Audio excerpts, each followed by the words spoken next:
how'd you get into this side of things? I just kind of said, this is what I kind of want to do. Yeah. And yeah, are you a big comic fan? I was in the early '90s, when like X-Men TV show came out, and that was my thing. Yeah. I loved it, and I collected then. And then I kind of grew out of it really a lot. Yeah. Going through high school and found other things to do, work on cars, girls. That kind of thing. Are you about my age? I'm almost 40. Yeah. Yeah. So we're about the same age. Yeah.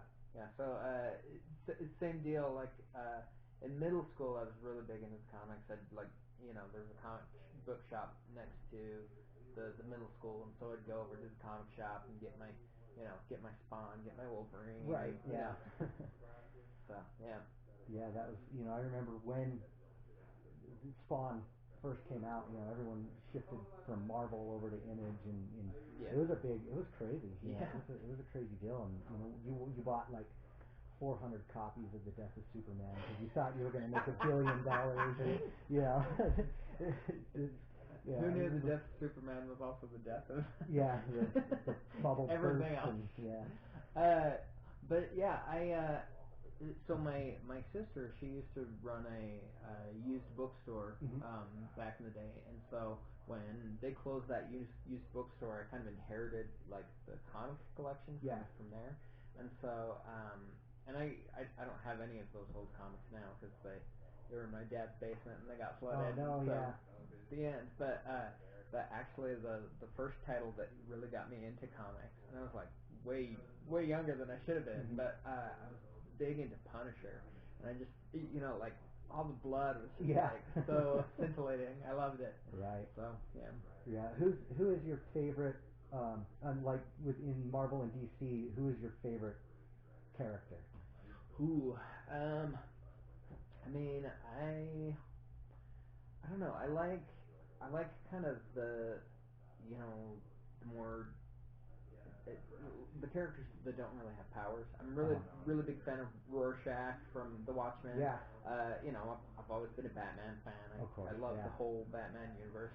And Wolverine I was big into. Punisher I was into. One of my favorite villains, and I only read like one or two comics that actually had him in it, but Bullseye, where he would just throw things, and I thought that was the coolest thing. So yeah. Yeah, I was a Gambit fan. He was my favorite. Gambit, I dressed up as Gambit for Halloween for like 10 years in a row.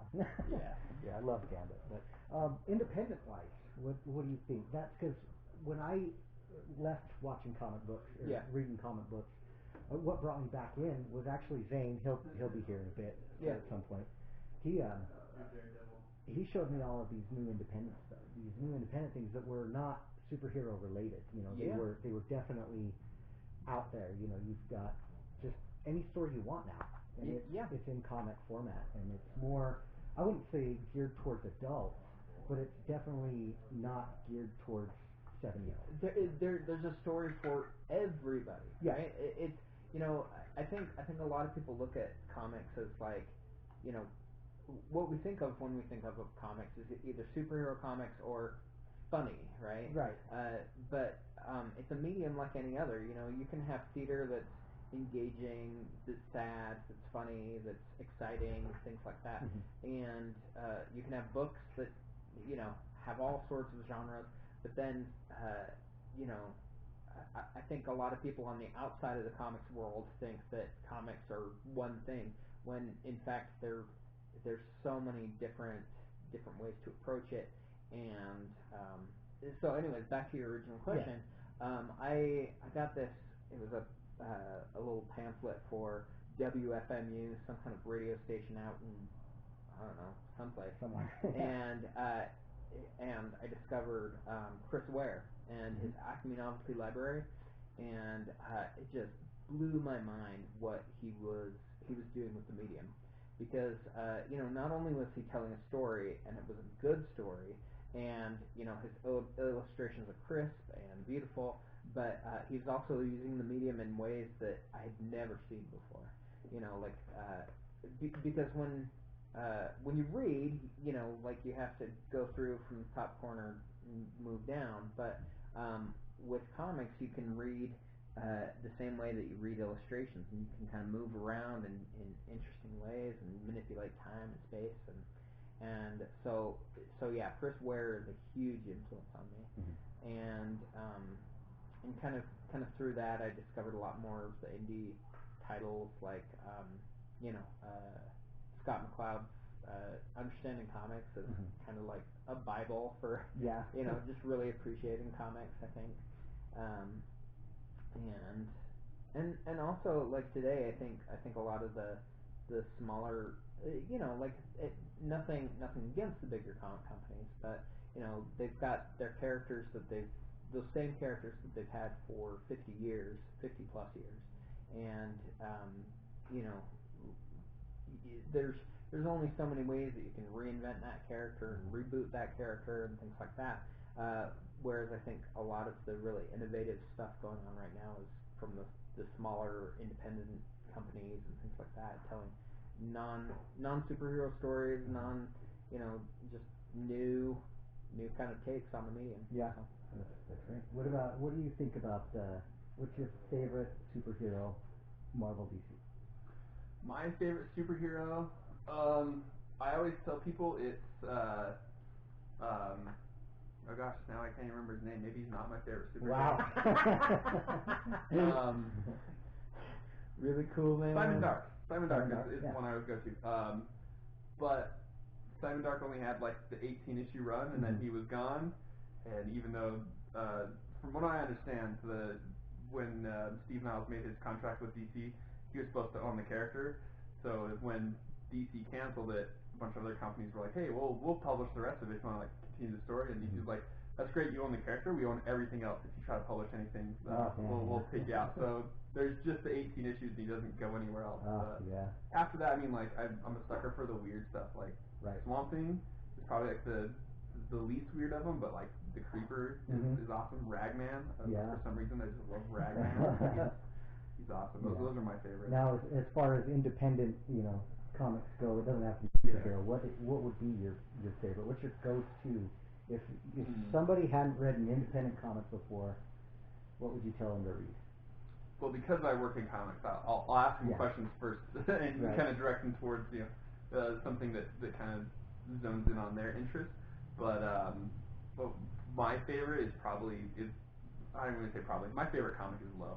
Like issue 6 of Low, like that comic is one that like I reread every year and go over again and again because there's something about just the way that story is told, and even though it's the 6th issue, you can read it just like it's one issue, and it still just like blows my mind every time I read that. Like, I really enjoy things like 4 kids walk into a bank. Yeah. It's just a story about 4 kids that try to plan a bank robbery. It's so good, I love that kind of stuff, and I don't know if there's a sequel, but it kind of ends and that's it. You can't just keep going. But anyway, speaking of independent, do you consider yourself independent? Yeah. Like below independent. Definitely independent. I mean, self-employed. I've been working as a freelance illustrator for like the last, I don't know. I mean, my whole life I've kind of tried to make money doing artwork. And so in high school I had like a comic zine that I would sell to my friends for $2 a piece.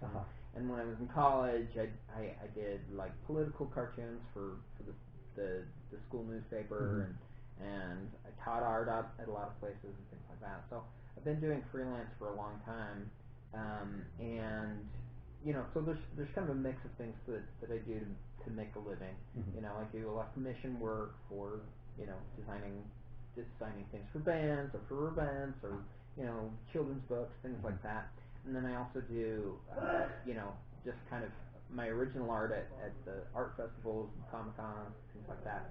And then I do a great deal of teaching, Bountiful Davis Art Center, Weber State Continuing Education, things like that.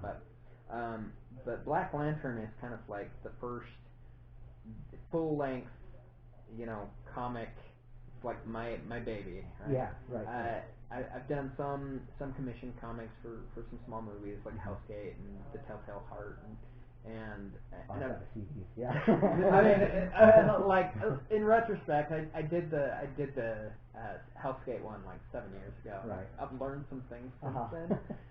So it's I don't know if my skills hold up. Right. But yeah. So and really, I've wanted to make a comic ever since I was a kid, but I would make 5 pages of something. Staple them together. Yeah, and like I never kind of got the ball rolling, and so with Black Lantern, I just kind of started it and just kind of took it a step at a time, and I didn't really imagine it becoming what it's become now. Yeah. So did you have like a storyline planned, or did you just say, I'm going to draw and the story comes with it? So I used to do kind of an art challenge for myself, 31 days of Halloween, and every October I'd do 31 drawings, and that's before I knew about Instagram and like everyone and their dog has a drawing challenge. There's Inktober and the Creeptober. 24-hour comic challenge. Yeah. So there's a million out there, but a couple of years ago I was drawing the drawings and I was like, if I was drawing a page of a comic rather than just an illustration every day, then by the end of the month I'd have a comic. I'd have something to show for it rather than just a stack of monster drawings. And so I just kind of started drawing the characters. They were driving in a car, or just having a conversation, just kind of playing with the character design and things like that. And then I was talking to my wife about it, and I'm like, well, they're in a car going someplace. I don't know where they're going. What do I do? And so, we kind of threw around some ideas as far as that goes. And then the more I worked on it, the more the story just kind of came into place. And so now I know where the next 3 books are going. I just have to put in the time and get it finished. So how many pages is the first book? The first book is 250 pages. So this isn't a comic book. Yeah, this is a graphic novel. I originally was going to tell the full story before I launched it or released it or anything like that, but it started getting too big. So my wife was like, "You got to cut this down, otherwise it's going to be $1 million for one issue of it." So so I just kind of took the first 250 pages that were done and just kind of found a nice stopping point in there and compiled them up. So. Right. And what medium did you use? Did you do most of it ink and paper? Did you do a lot of it on computers? Yeah. So as far as my style goes, I do all of my line work by hand, pen and ink, micron pens, and then I scan it in and color it digitally.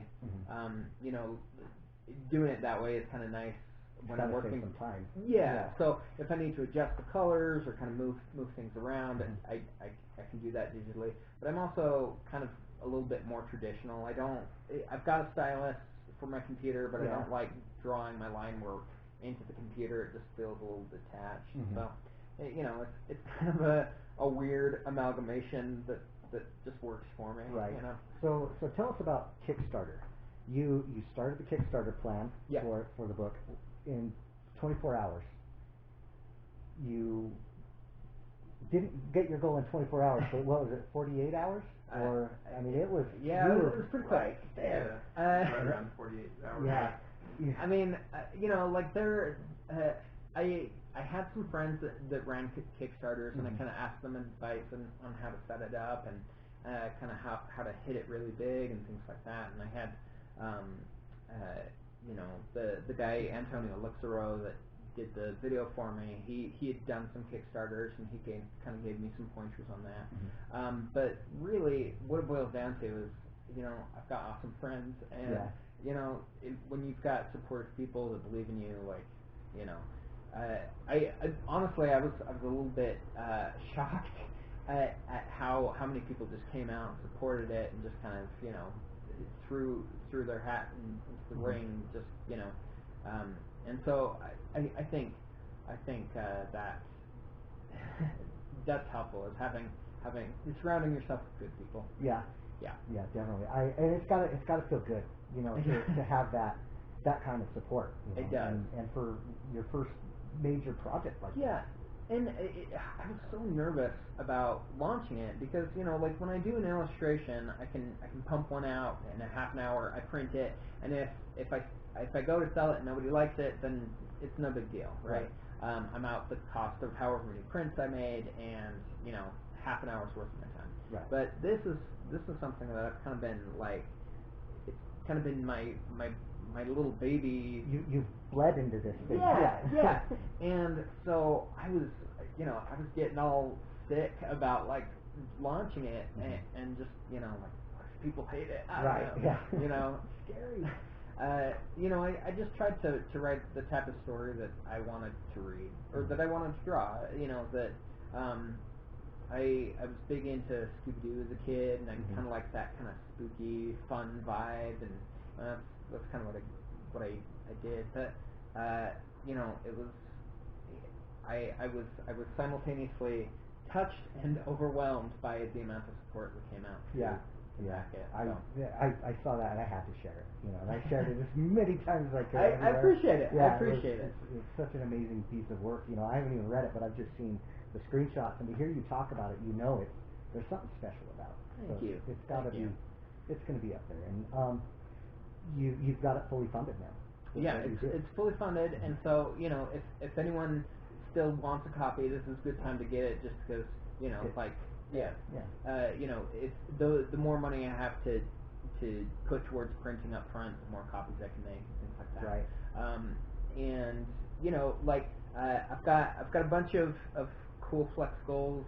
I've already got some cool rewards for all the backers and things like that, but I kind of want to make like a tarot deck with the characters and make some Ouija boards and just some cool kind of interactive stuff for if not for this time around, for the next one. You made that little, was it a flash game or I had no idea what was going on. I'm clicking on stuff. Did you play it? Yeah, of course I played it. I mean, the thing about Flash is like back in the day, I wanted to be like the next Homestar Runner and kind of like I would do cartoons and sell shirts and stuff like that. And but then with the advent of the iPhone, nobody uses Flash anymore. So it was just kind of something I did for fun. But you packed so much into that game too, by the way.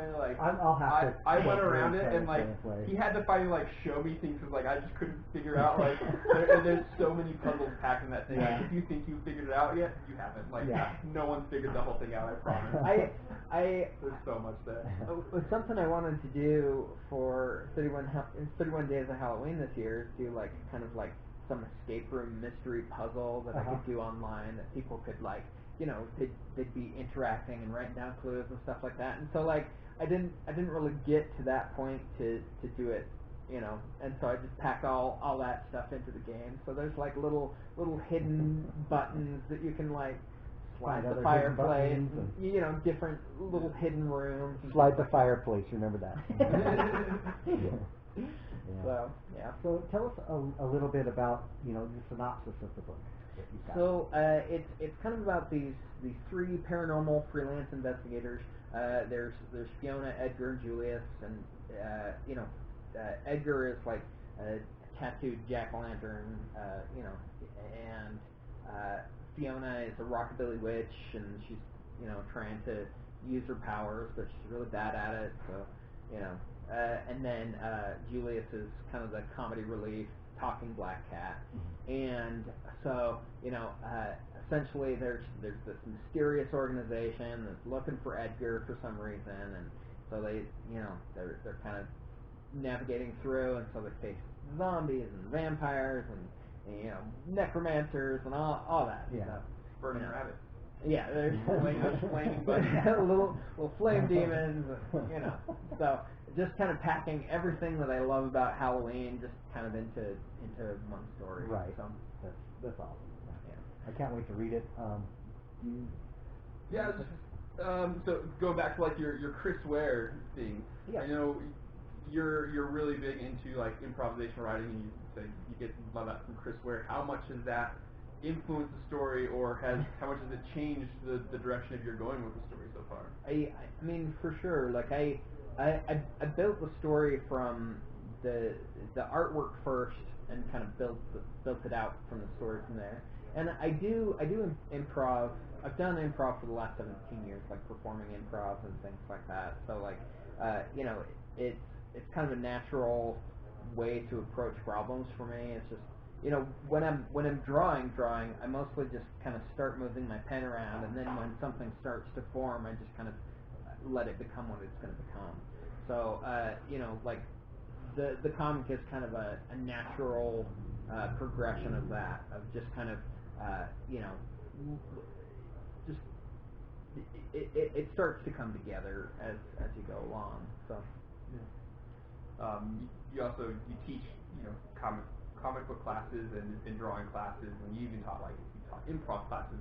How much is teaching and like just things from the classroom influenced like your comic making? I love it. I mean, like I almost feel like I get more out of the class than my students do, because one, as you're teaching, you kind of go over the principles and you're kind of solidifying those things and saying, oh, you know what, those are techniques and practices that I need to be incorporating into my own story, into my own kind of approach and things like that. But also, when I see the students' work, everyone's got a different mind, they've got a different way of approaching things, and it just sparks so many ideas and so many possibilities for what you can do with comics, and I just really love it. I mean, I've been teaching with both the Bountiful Dave Start Center and Weber Continuing Ed for I don't know, 4 years, 5 years now? No, a while. You've got tenure. So, I think the more that you're kind of steeped in the world and that process, the more you're reading comics, the more you're interacting with people that love and appreciate comics, just the more it kind of opens up your mind to the possibilities. Yeah. Going along with like the teaching thing, I mean, I for one like wouldn't be making comics had I not like ran into you and like taking your classes and just hung out. And, like you pushed me and inspired me to go forward and do my thing. I know there's other people that you've done the same thing for, but one of the things I have noticed when I in your class or just in the people like the people in our community that we both interact with, people have a really hard time starting things, and people also have a really hard time ending things. Yeah. Is there which part was harder for you? Is it harder to like get started, or is it harder to end? Because I know you have much more than the 250 pages that's in the book, and you've gone back and I've seen you like perfect little things that like most people wouldn't think is like a big deal. And I've seen you like redraw like a panel because you're like this line. Like was it harder to like get to the point where you're like I'm ready to publish it, or was it harder to like to get everything together to like oh, this is gonna be something big and I'm gonna start doing going in that direction? I think the because like I said, I had started other projects, like personal projects and things like that, a million different projects, and I'd get maybe 1 or 2 pages done and then just be like, oh, this is too much work, like I can't do it. And I think what allowed me to kind of get Black Lantern done, my method doesn't work for everybody, but I just kind of took it a step at a time, and I feel like a lot of the students I work with, when they see that end goal of like, oh, I've got this idea for this giant graphic novel, and it's going to be epic, and they see how much work it takes on that first page, then they're like, I'm not in. Like going back to Chris Ware, something he points out is he's like, I can put 24 hours worth of work into one page that somebody can digest in 30 seconds. Right. And so it's a lot of work, and especially with Black Lantern, I'm doing the writing, penciling, inking, coloring, all the masochistic steps that are involved. But if I'm worried about kind of not to go back to Zen, but I'm always talking about Zen. Like if you've got one eye on the goal, you only have one eye on the path. And so I just kind of focus on the path and say, okay, I just finished a page, I'm going to work on another page and work on focus on what you're doing at the time and not worry about where it's going to go or what's going to happen. Like if if you ask yourself if I ask myself how old am I going to be when I finish this comic, well, I'm going to be the same age that I would be if I didn't ever write the comic. Like I'm going to get older. When's the best time to plant a tree? Yeah. 20 years ago. When's the second best time? Right now. Exactly. Oh, that's great. I'm going to steal that. Yeah. I didn't come up with it. So somebody on the internet, I'm sure. But that's the thing. Is like, I honestly, when I started this project, I had 40 pages done before I'm like, I can do something with this. It was just kind of, I'm constantly drawing. Like, that's when I feel like I'm most myself. So when I'm not working on a project for a client or working on a project to sell at an art market, then I'm just like, well, I'm going to draw some more. And so that's kind of what Black Lantern started as. It's just kind of like my way of cooling down after doing projects for other people all day long. So it just because I know you, this feels like it's the beginning of something. Like Black Lantern is the beginning of you being like a comics professional, like not just like a professional artist, but a comics professional. Like the beginning of a journey, like the beginning of your future in that way. Like you've done convention stuff, but now you get to go to the convention with your comic book, and like that's exciting. So apart from being like what in your future excites you about this journey, like is there anything else in comics that's also like exciting you about like the future or anything that's coming up besides just you're taking that next step in it also? I mean, like one of the big things I'm most excited about is like I've been doing Comic-Cons and art festivals and things for the last 7 years, and I did group show. I didn't used to do fan art at all, but I did a group show at Blonde Grizzly in which it was a Star Wars themed fan show, and so I did a couple pieces for that. Nerd. And but then my agent at the time, who was taking my work to the shows and things like that, she's like, oh, like this Star Wars stuff is selling really well. So quick question for you: are you a fan of the old school Star Wars or new school? I don't know. I don't. We're doing an interview, Christian. Go away. I haven't found your card yet. I think the other store's finished. If that's what you're waiting for. No, I'm just looking. Okay. So like, and then she'd say, oh, people are asking about Doctor Who. Can you do me some Doctor Who's? And so like, I was doing all this fan art of other people's intellectual property, and like I wasn't just copying the characters or anything like that. I was kind of trying to reinvent them, put my own style into them. But one time somebody came up to me and they're like, "Oh, you're the Doctor Who guy." No, I'm not. I have nothing to do with Doctor Who. I honestly haven't even watched the full show. I'm sorry. Right. And so like I had this moment where I'm just like, is this my legacy? Am I just going to be doing other people's work for the rest of my life? And so with Black Lantern, I finally get the chance to say, these are my characters. For better or worse, this is my world. This is the world that I created. And there's a certain amount of pride with that. Like if people like the character, it feels like they like me. If people like my Star Wars fan art, it has nothing to do with me.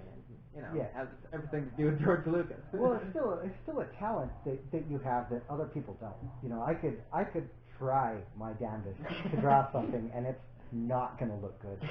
And I haven't practiced. I haven't taken any classes. I haven't done that. You've studied and done this. This is what you do. So when you take something that somebody else has drawn and you replicate it, it's still something good. It's just not yours. And I'm not poo-pooing on fan art at all, because like it paid my bills for a lot of years, But I'm just kind of like when I launched Black Lantern, people were sending me fan art, people were doing cosplay, dressing up as the characters. And it's I think ultimately it just is. It's more personal this way, and I'm excited about the possibility of like having products to go with it, like having little toys with my characters and plushies and stickers and enamel pins and just the whole thing, and just kind of really make it make something that's my own. A lunchbox. Yes. And a thermos. Yes. I want to do like tins. Yeah. The whole shebang. Yeah. You have more? No, I mean, I was going to ask you how it felt to be on the other side of the fan art now, but you kind of just addressed that. Cause I know just personally, like, one time you drew one of my characters from, like, one of my comics, and I was like, oh my gosh, it's so cool, someone else is drawing my thing. So, like, it's definitely a different feeling to have someone you didn't pay draw a picture of your character. But yeah, like, I had a chance to read a lot more of Black Lantern than most people have, and I love it. I've been waiting for you to like launch this forever. Yeah, I've been begging you to launch a Kickstarter for like, oh man, it's been a year at least that I've been like, please, just like, I need a book. I need the book. So I'm excited for it. On PDF. Yeah, I mean it's amazing. I think everyone else is gonna love it. Yeah, I'm glad to see that it's finally on its way to being a physical thing in the world. So thank you. I'm excited to share it with people. I'm just I like I said, I'm just touched and moved that so many people are willing to put their faith in me and back the project, and just I hope that they love my characters as much as I love them. Yeah. Well, Chris, where can we find your Kickstarter? Where can we find your social media, your Instagram, your Snapchat, your what else is there? We have one of our guys that comes to the art night. He uses WeChat so we can talk to his Chinese friends. So do you have a WeChat for our Chinese viewers? I don't have any WeChat yet. I'm your face talk. I do Instagram. I do I've got a store on Society 6, and I do Facebook and things like that. My website is Hatrobot, so Hat Robot, goes on your head, Mechanical Man. So that's how you remember it. And then if you forget that for some reason, you can just look up Black Lantern on Kickstarter. It's going to be you can pre-order it up until Halloween, for obvious reasons. Right. And and I'm super approachable. So there's contact information on my website, hatrobot.com, and if people want to send me messages, ask me questions, or complain about how I'm tearing down the world, I don't know, like that's where they can reach me. So, all right. Yeah. Thanks. No, thank you. This was really exciting. I enjoyed it. This will go on YouTube and Facebook, and we'll get you links. We'll put everything down below. I love it. And yeah, we'll get the word out and get more people buying. And it's good to meet you. Thanks for having me. No, that's totally staying there. And when I saw him come in, I was like, he's totally going to come in and ask you something. I know that. Yeah. And then he just like meandered instead of asking me. He just like slowly worked his way over. I know he's here for a card I couldn't find yet. So. Stop.